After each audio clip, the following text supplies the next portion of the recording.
کہ ویسے تو سورہ عنکبوت، سورہ روم اور سورہ حامیم دخان، یہ 3 سورے اس رات کو خصوصیت کے ساتھ پڑھے جاتے ہیں، لیکن ایک سورہ آپ کو اگر کوشش کریں کہ یا تو اس کو 1000 دفعہ پڑھ لیں، بہت سے بزرگ حضرات جو اور عبادتیں انجام نہیں دے سکتے کم سے کم تسبیح بیٹھ کے تسبیح پکڑ کے سورہ ضرور پڑھ سکتے ہیں، 1000 دفعہ اس کو پڑھیں یا 100 دفعہ پڑھیں، یا آپ کیونکہ آج کل راتیں بہت چھوٹی ہوں گی، شب قدر بمشکل 6-7 گھنٹے کی رات آپ کو ملے گی اور اعمال بہت زیادہ ہے، فضول تو بالکل وقت ضائع کرنا ہے نہیں، نہ کوئی ٹی وی دیکھنا ہے نہ کچھ کرنا ہے، اور آپ کو لگے رہنا، یہ رات نکل گئی تو گویا چیپٹر کلوز ہو جائے گا اور تقدیر میں پھر کچھ چیز محف کروانا مشکل ہو جائے گا۔ تو یا تو 1000 دفعہ یا 100 دفعہ کے کم سے کم ان اعمال کے ساتھ 10 مرتبہ سورہ قدر کی تلاوت ضرور بالضرور اس رات کو الگ سے بھی انجام دیں۔ اس شب میں خاص ایک رابطہ ہے سورہ قدر کا، اور خود اس سورہ کا بھی امام زمانہ علیہ السلام سے خاص رابطہ ہے صلی اللہ علیہ وسلم۔ ویسے تو ہر نماز میں اس سورہ کو پڑھنے کی بڑی تاکید آئی، لیکن خاص طور پر شب قدر میں اس کو پڑھنے کا بہت ہی زیادہ ثواب ہے۔ کوشش کریں کہ اس رات کی جتنی بھی نمازیں آپ پڑھیں اس میں الحمد کے بعد سورہ قدر کی تلاوت ضرور کریں۔ یہی وہ سورہ قدر ہے کہ ہر شب قدر میں ملائکہ آسمان سے امر الہی لے کر ہر زمانے میں جو صاحب امر ہوتا ہے، اور آج کل ہمارے امام زمانہ علیہ السلام ان کی بارگاہ میں حاضر ہوتے ہیں، اور قیامت تک جو کہ اب تمام زمانوں کا صاحب امر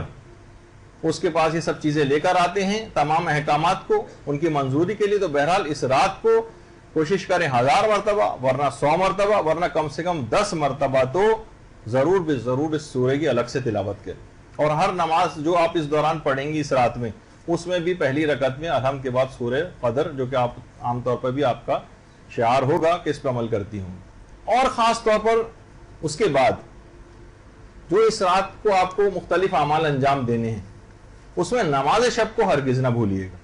نماز شب 70 فائدے نماز شب کے ہیں، تو شب قدر میں ہونے کی وجہ سے 70,000 فائدے اس شب کو آپ کو حاصل ہو جائیں گے، اور انتہائی آسان ترین نماز بھی ہے۔ اگر کوئی عہد کرنا ہے آپ کو شب قدر میں مستحبات کے حوالے سے تو نماز شب کی پابندی کا عہد ضرور کر لیجیے، اور اتنی آسان نماز کہ ہمارے مولانا غلام علی وزیری صاحب بہت اچھی مثال انہوں نے بیان کی درس میں، کہنے ایک دفعہ درس میں انہوں نے بہت ساری لوگوں کو کچھ سہولیات گنوائی نماز شب کی۔ دیکھو نماز شب کو چلتے پھرتے بھی پڑھا جا سکتا ہے، نماز شب کو سواری پر بھی پڑھ سکتے ہیں، نماز شب کو بیٹھ کر بھی پڑھ سکتے ہیں، نماز شب کو لیٹ کر بھی پڑھ سکتے ہیں، اور نماز شب میں ہم پانی بھی پی سکتے ہیں، اور اگر 11 رکعتیں نہ پڑھ سکے تو 8 رکعت بھی پڑھ سکتے ہیں، 8 نہ پڑھ سکے تو 3 رکعت بھی پڑھ سکتے ہیں، 3 رکعت نہ پڑھ سکیں تو 1 رکعت بھی پڑھ سکتے ہیں، اور لوگ واہ واہ کرتے چلے جا رہے ہیں۔ مولانا نے کہا کہ دیکھو لیکن ایک بہت بڑی مصیبت ہے اس ان فضائل میں اور ان سہولیات میں۔ لوگوں نے پوچھا جی وہ کیا؟ کہا کہ اگر خدا نے پوچھ لیا کہ اتنی سہولتوں کے باوجود تم نے کیوں نہیں پڑھی، تو تم جو بھی عذر پیش کرو گے اس کی سہولت دے کے پروردگار نے تمہارے تمام عذروں کو ختم کر دیا۔ تم کہو کہ میرے پاس ٹائم نہیں تھا، 11 کا نہیں پڑھتا تو 8 کا ٹائم ہوگا، 8 نہیں تو 3 کا ہوگا، 3 نہیں تو 1 رکعت کا ہوگا جو 30 سیکنڈ میں ہو جاتی۔ کہو کہ میں کہاں جو ہے وہ مصلی بچھاؤں، کہا کہ اس کی بھی کوئی ضرورت نہیں، اور جو ہے تم چلتے پھرتے بھی پڑھ سکتے ہو، بازار میں سودا لینے جا رہے ہو تب بھی پڑھ سکتے ہو، گاڑی ڈرائیو کرتے جا رہے ہو تب بھی پڑھ سکتے ہو۔ تو اب کتنا محروم ہوگا وہ، اور کتنا بدقسمت ہوگا جو نماز شب کا پھر بھی پابند نہیں بنے گا۔ اور خاص طور پر سب سے بڑا محروم وہ ہے جو اس نماز شب کو کم سے کم شب قدر میں بھی نہ پڑھے، اس کو تو سب سے بڑا محروم لکھا جائے گا۔ تو اس رات کو ہرگز نہ بھولیے گا شب قدر میں نماز شب پوری 11 رکعت پڑھنی ہے کم سے کم اس رات میں، اور عہد کرنا ہے کہ اگر میں چاہے 1 رکعت ہی کیوں نہ صحیح لیکن میں روزانہ اس کی پابندی کروں گا۔ اور آقا سستانی کے فتوے میں کئی دفعہ آپ کو بتایا جا چکا ہے کہ اس کی سہولت انہوں نے دی ہے کہ نماز عشاء کے فوراً بعد بھی آپ پڑھ سکتی ہیں، اور نماز شب کا وقت آ جاتا ہے اگرچہ جتنی فجر سے قریب ہوگی اتنا ثواب زیادہ ملے گا۔ تو یہی وجہ ہے کہ دیکھیے حضرت زہرا کو جو بات کہی جاتی ہے کہ جب محراب عبادت میں مشغول ہوتی تھی نماز کے لیے، اور جب نماز شب وغیرہ بھی پڑھا کرتی تھی تو ایک عجیب سا نور چہرے مبارک سے ساطع ہوتا تھا، اور یہی تمام انوار ساتیہ اور لامیہ جو حضرت زہرا میں ہویدہ ہوتے تھے وہ سب کے سب سید الشہداء امام حسین علیہ السلام میں منتقل ہوئے، اور ان کے بعد کے ائمہ میں بھی اسی طرح سے منتقل ہوتے گئے۔ تو آپ کا نماز شب کا پابند ہونا بھی آپ کو ایسا ہی نورانی بنا دے گا، اور آپ کی آنے والی نسلوں میں نور منتقل ہوتا ہوا جائے گا، جیسے کہ حضرت زہرا کا وہ عبادتوں کا نور امام حسین اور اس کے بعد کے ائمہ میں ٹرانسفر ہوتا گیا۔ یہ بڑی خصوصیات ہیں ان چیزوں کی، ان روحانیتوں کو سمجھیے، یہ معمولی عبادتیں نہیں جس کو ہم نے بالکل ہی روگردانی جن عبادات سے کر رکھی۔ اچھا، اب کثرت سے آپ کو کوشش کرنی ہے کہ اس کے اثرات دیکھیں اس وقت ہوتے ہیں ان تمام عبادتوں کے جب ہم گناہوں سے اپنے آپ کو بچا لیں، کیونکہ یہ جو گناہ ہیں یہی ہماری عبادات کی توفیقات کو سلب کر رہے ہیں۔ انہوں نے ہماری تمام کی تمام عبادتوں میں سے جو لطف ہے اور ایک مزہ ہے اور جو چاشنی ہے اس کو غائب کر دیا، اور انہوں نے توفیقات کو سلب کر رکھا ہے۔ اور یہی وجہ ہے کہ اس رات کو جب بھی اس بات کا حکم ہے کثرت سے استغفار کریں، اور اعمال شب قدر میں جب بھی 100 مرتبہ استغفر اللہ و اتوب الیہ اس کو پڑھنے کی بہت زیادہ، اسی وجہ سے ابتدائی شبی کے اندر ان اعمال کو انجام دینے سے پہلے اس بات کی تاکید کی گئی تاکہ کم سے کم وہ گناہ آپ کے تمام معاف ہو جائیں صدق نیت سے۔ اس کو صرف بس ایک جلد تسبیح پڑھنے کی صورت میں نہیں، بلکہ مصمم ارادے کے ساتھ پروردگار میں ان تمام گناہوں سے معافی مانگتی ہوں، اور آئندہ کوشش کروں گی پوری کہ میں ان گناہوں کے اندر دوبارہ مبتلا نہ ہوں۔ اس کا بالکل عزم اور ارادہ کر کے پھر اعمال کو انجام دینا، کیونکہ یہ جب تک گناہ ہمارے ذمہ رہیں گے کہ قبولیت دعا میں بھی رکاوٹیں بنے رہیں گے، یہ ہرڈلز ڈال دیں گے۔ اللہم اغفر لیا الذنوب التی تحبس الدعاء، قبولیت دعا میں رکاوٹ بن جاتے ہیں گناہ۔ تو آپ کو جب بھی استغفار کا شروع ہی رات سے اس کے اندر حکم ہے کہ 100 دفعہ صدق نیت کے ساتھ اس استغفار کو پڑھیں تاکہ وہ گناہ اور سب ہرڈلز دور ہو جائیں، پھر ساری دعائیں آپ کی قبول اور مقبول ہوں گی انشاءاللہ۔ رجب علی خیاط کتنے مشہور و معروف ایران میں بھی اور ہر جگہ جو ہے مشہور ہیں اپنے زہد و تقوی کی وجہ سے اور اپنی عرفانیات کی وجہ سے، یہ خاص طور پر ریکمینڈ کرتے تھے کہ اگر رات کے ابتدائی حصے میں سورہ حشر پڑھ لی جائے، چھوٹا سا سورہ ہے بالکل، اور صبح کے قریب سورہ صافات پڑھی جائے، یہ سورہ بھی بہت چھوٹا ہے، تو یہ روحانیت کو قوی کرنے کے لیے اور روحانی نجاستوں کو دور کرنے کے لیے 2 سورے انتہائی مجرب ہیں، اور اس کی ابتدا آپ اس راتی سے کر دیجیے۔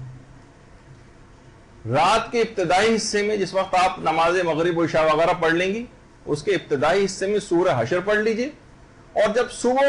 صادق کے قریب نماز فجر سے کچھ دیر پہلے بہت ہی چھوٹا سا سورہ صافات پڑھ لیجیے، تو روح جو ہے وہ فرماتے کہ انتہا سے زیادہ قوی ہو جاتی ہے، اور روحانی کمزوریاں اور نجاستیں سب غائب ہو جاتی ہیں،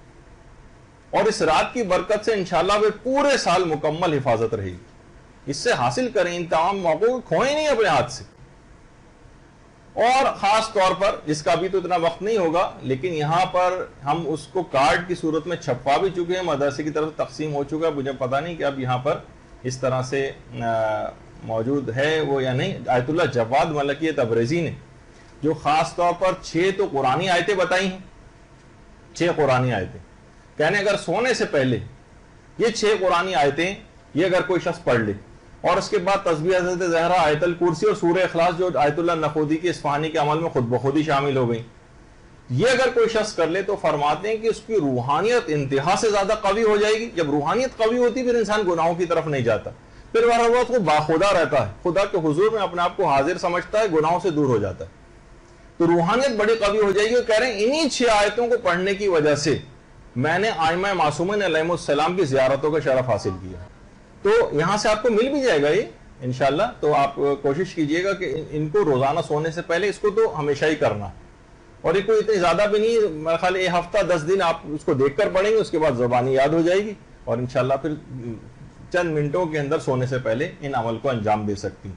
کیونکہ دیکھیے روح کو قوی کرنے کی ضرورت ہے، جب روح قوی ہو جائے گی نا تو آپ کو گناہوں کی طرف رغبت نہیں ہوگی۔ ہمارا یہ کہ روح اتنی کمزور ہے، جس طرح کہ آپ دیکھتی ہیں نا کہ جو بہت کمزور بچے ہوتے ہیں ان کو کتنے ریپیٹڈلی انفیکشنز لگ جاتے ہیں، جو جراثیم ہوتا ہے فوراً کیچ کرتے ہیں اور بیمار پڑ جاتے ہیں۔ اسی طرح روح بھی ہوتی ہے، جتنی یہ کمزور ہوگی اتنا ہی گناہوں کو کیچ کرنے کی صلاحیت، گناہوں کے جراثیم کو کیچ کرنے کی اس میں صلاحیت بڑھ جاتی ہے۔ تو روح کو قوی کرنا ہے، اس کو ٹونک دینی ہے، اس کو وائٹامنز دینے، وہ ان دعاؤں اور ان آیتوں کے ذریعے ممکن ہوتے ہیں۔ پھر اس کے بعد کوشش کریں، ویسے تو ابھی یہ ہے کہ جب بھی یہ خاص طور پہ جو ذکر ہوا تھا تسبیح حضرت زہرا سلام اللہ علیہ کا، اس کو کبھی بھی سرسری انداز سے نہ پڑھیں، بالکل پورے اعتقاد کے ساتھ پڑھیں، صدق نیت کے ساتھ پڑھیں اور مکمل آداب کے ساتھ پڑھیں۔ اور اس تسبیح کو پڑھنے کے بعد آپ کوشش کریں کہ یہ نیت دماغ میں رہے کہ اس تسبیح کو پڑھنے کے بعد اس کا ثواب تمام معصومین کو، چہاردہ معصومین علیہ السلام کو ہدیہ کر دیا کریں۔ یہ عجیب و غریب تسبیح، اور کوشش کریں کہ اس تسبیح کو آپ انگلیوں کے اوپر بھی پڑھا کریں، انگلیوں پر، کیونکہ دیکھیے روایتوں میں بھی بات آئی ہے، قرآن بھی اس کا گواہ ہے کہ جتنے بھی ہمارے اعضاء و جوارے ہیں نا، یہ جو ہیں جس کے اندر یہ انگلیاں بھی شامل ہیں، ان سے بھی سوالات کیے جائیں گے، ان کو بھی نطق اور گویائی جو ہے وہ دی جائے گی۔ تو یہ بھی گواہی دیں گے کہ ہاں ہماری ان انگلیوں کے اوپر اگر آپ نے تسبیح پڑھی ہوگی، جو عام تسبیح ہوتی ہے، اس کے علاوہ اپنی انگلیوں پہ بھی اس تسبیح کو پڑھا کریں۔